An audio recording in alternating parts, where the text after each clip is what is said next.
Hi, I'm Mark Green with the Oklahoman in Washington. General Stanley McChrystal, the U.S. commander in Afghanistan, has enough on his plate without having to worry about covering his tail in Washington. The Taliban and Al-Qaeda are on the rise in Afghanistan, the place where terrorists conceived, planned, and trained for 9/11. U.S. policymakers are faced with a hard decision, whether to up the ante there with as many as 40,000 more American soldiers. That was McChrystal's recommendation: lots more troops and a strategy that protects the Afghan people. But President Barack Obama is facing pressure from the left wing of his party. Some say the U.S. should just try to pick off top terrorist leaders from afar with unmanned drones and cruise missiles. Inadvertently, perhaps, McChrystal increased the pressure on Obama with some blunt talk in London last week. The general nixed the cruise missile strategy and implied a deliberate White House decision-making process is causing doubt with the Afghans and the United States coalition partners.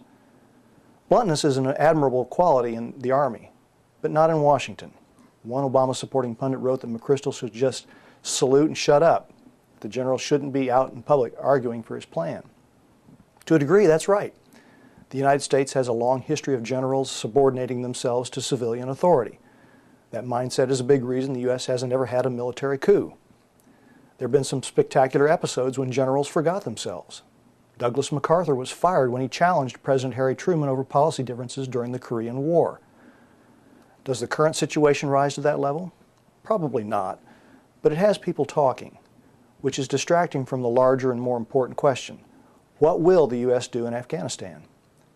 Obama's decision is filled with risk. Critics say cruise missiles won't work. You can never kill enough insurgents to put down an insurgency. And the Afghan people probably will decide the U.S. is eager to leave.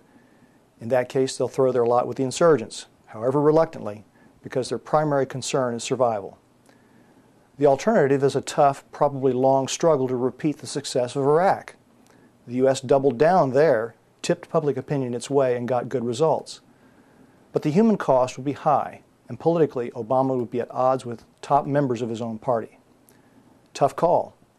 While McChrystal probably spoke a little out of turn last week, he has clearly framed the issue for his commander-in-chief. If Obama is wise, he'll look past his general's public effrontery and follow the professional military advice he has been given.